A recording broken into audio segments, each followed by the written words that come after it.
We've heard that masturbating is something completely normal, but to what extent? How many times a day can you do it without being considered addicted?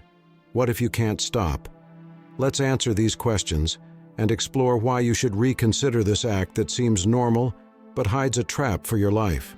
Before we begin, I would like to apologize for the exaggerated cover, but I needed to draw your attention to this 21st century issue that weakens and harms all our young people and adults, leaving us without willpower.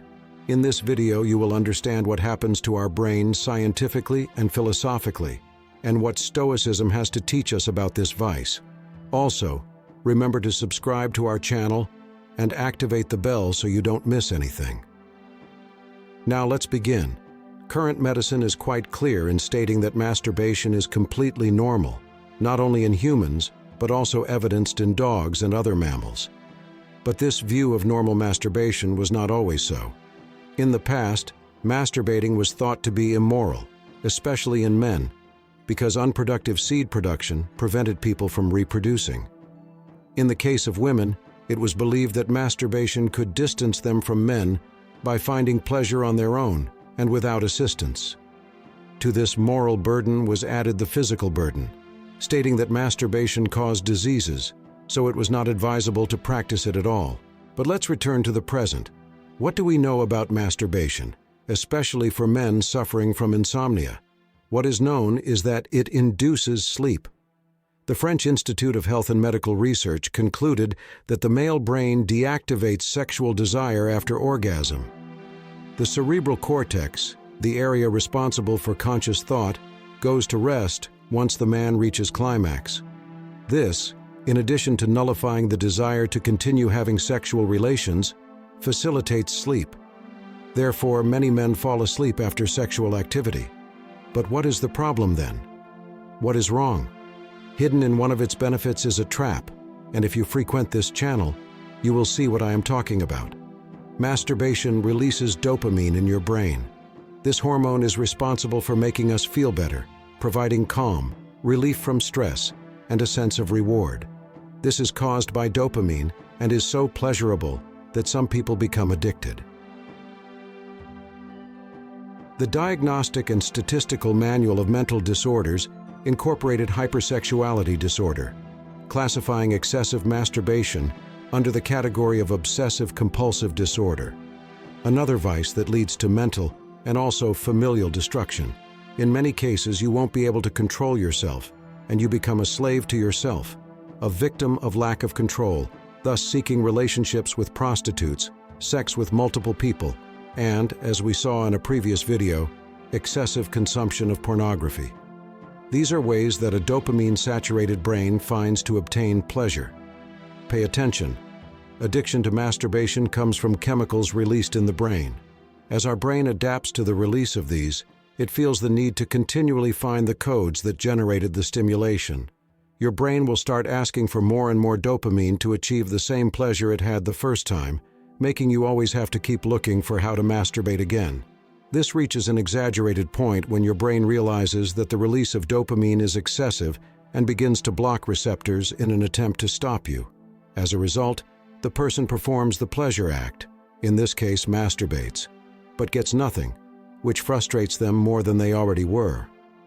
Excessively masturbating to satisfy that hunger for pleasure is exactly what a smoker who never stops, someone who eats chocolate until vomiting, or even an alcoholic does. At this point, you must be wondering what Stoicism has to do with this. The Stoics, Seneca, Marcus Aurelius, and Epictetus, masters of self-control and wisdom, addressed the view of pleasure and lust from a unique perspective. From the words of Epictetus to the intimate thoughts of Seneca, they explored the depths of human passions, a legacy that still captivates us. For the Stoics, masturbation was not just a quest for carnal satisfaction, but an opportunity to explore the limits of the body and mind. They saw it as an exercise in self-awareness and a path to true freedom. In their philosophy, mastery over worldly passions and pleasures was a conquest that elevated the human spirit. Epictetus asserted that it is not nights of pleasure, but self-control that distinguishes a good man. In this context, The ability to enjoy pleasure while understanding and containing it makes a difference in someone who has reached a higher level of self-awareness. Instead of being slaves to our desires, we must be their masters. As Seneca reminds us with his philosophical perspective, Stoic reflection on masturbation is not simply about repression, but deep understanding and self-mastery. This translates into the ability to direct our emotions toward a journey of conscious self-exploration. It resides not only in momentary satisfaction, but in understanding, accepting, and embracing our deepest inclinations. From the Stoic perspective, every action has consequences, not only for us, but also for the natural order of the universe. When we succumb to our most intense desires, as in the case of uncontrolled masturbation, we lose that harmonious connection with nature, highly valued by the Stoics. We become prisoners of our desires, drifting away from true inner serenity. Compulsive masturbation can trigger an emotional whirlwind within us, where guilt, shame, and dissatisfaction become constant companions. The Stoics teach us to control our intense emotions through introspection and self-regulation. By consciously facing our emotions, we learn to manage them healthily and constructively. However, the Stoics encourage us to find inner peace within ourselves. True satisfaction lies in our self-mastery and our ability to find joy in what is simple and virtuous. Allow me to share a personal inspirational story. I know someone who used to struggle with compulsive masturbation, seeking momentary refuge and pleasure, but facing an emotional storm after each act. Immersing themselves in Stoic teachings and practicing self-control and self-regulation, this person underwent a profound transformation. They learned to confront their desires and emotions consciously, finding true joy in self-control. They now live a life of inner peace and authenticity, free from the slavery of momentary desires. True satisfaction comes from living in accordance with our deepest principles and values. When we yield to fleeting desires, we lose sight of what we truly value in life. Compulsive masturbation can distance us from our noblest purposes and veer us away from the true happiness found in virtue and inner peace.